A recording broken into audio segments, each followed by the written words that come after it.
안녕하세요. 유영경입니다. 이식받은 분들의 체중 조절에 대한 얘기를 조금 해드릴까 합니다.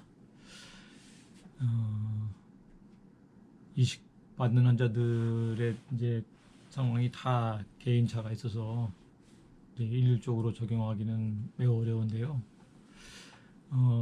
먼저 이제 체중에 가장 많은 이제 그 요소를 차지하는 것은 아마 우리 몸의 수분일 겁니다.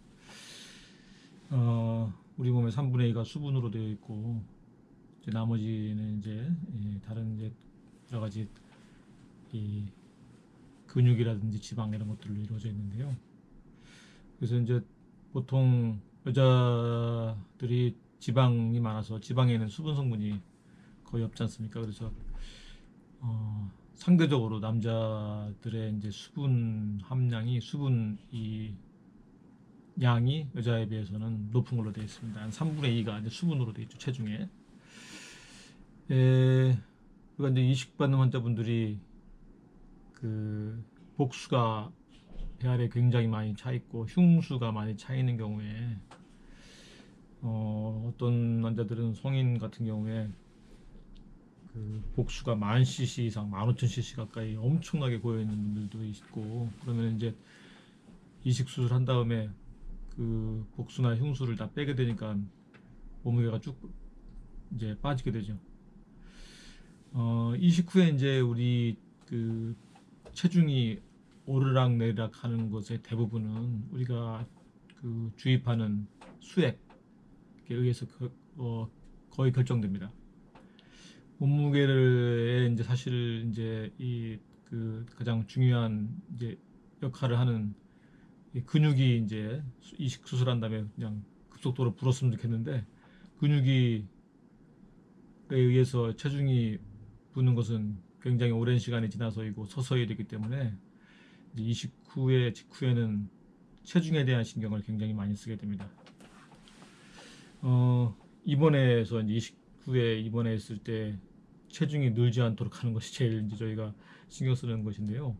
체중이 급격하게 늘게 되면, 갑자기 막 늘게 되면 이제 매일 이제 아침 일정한 시간에 체중을 재서 물론 이제 그 환자마다 들어가는 수액하고 나오는 양을 전부 다 일일이 계산을 해서 적절한 선을 맞춰서 하는데도 불구하고 이제 혈압을 유지하거나 이제 이렇게 하려면 할 수 없이 수액을 많이 공급하게 되면 체중이 하루 사이에 막 몇 킬로씩 느는 경우들이 생기는데 굉장히 주의를 요하죠. 체중이 이렇게 갑자기 늘게 되면 이제 가장 우리 몸에 취약한 부위가 폐가 되겠습니다. 폐에 물이 차게 됩니다. 폐 전체에 이제 허파과리에 물이 조금씩 차가지고 이제 호흡하는데 문제가 생기게 되죠.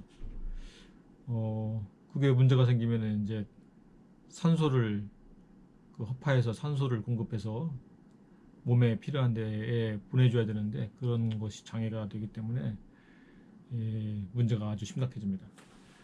그래서 이식 직후에는 체중이 늘지 않도록 하면서 또 적절한 수분을 유지를 해야 되고, 또 이런 것들이 굉장히 이제 우리가 이식 환자들을 치료하는 데 있어서 이제 신경을 써야 되는 부분인데, 이제 그렇게 잘 이제 그런 과정을 겪고 나서 이제 집에 간 다음에 퇴원을 한 다음에 체중이 그때부터는 이제 좀 더 시들어야 되는데 어떻게 이렇게 방침을 세워야 되는가가 이제 가장 큰 문제가 되겠습니다. 일단은 이제 그 이식 수술 전에 가지고 있던 개개인의 여러 가지 이제 복수량이라든지 이런 그 콩팥 기능이라든지 이런 것들을 다 제외를 하고 다 그런 문제들이 없다고 생각하고 이제 환자들은 체중 증가가 이제 와야 됩니다. 일단 체중이 늘려면 가장 권장되는 것이 근육량을 늘게 해주는 것이 가장 좋죠. 근데 앞서 말씀드린 바와 같이 근육량이 하루아침에 늘기는 쉽지가 않습니다. 특히 이제 외래 다니면서 보통 안정되어 있는 분들 한 달에 한 번씩 오실 때 체중이 잘 늘지 않는다고 호소하시는 거는 조금 조급해 하시면 안 됩니다. 한 달 사이에 체중이 늘게 되면 근육이 한 달 사이에 뭐 예외적으로 느는 경우도 있겠지만 근육이 한 달 사이에 늘 정도로 많이 먹으면 문제가 당연히 생기고 한 달 사이에 체중이 늘면 대부분은 근육에 의해서보다는 수분이 쌓여서 다른 장기에 이상이 생겼다는 소지일 가능성이 상당히 큽니다. 그래서 체중은 매우 천천히 늘어야 되는 것이 맞고요. 거기에 대한 얘기들을 이제 하나씩 좀 말씀드리겠습니다. 감사합니다.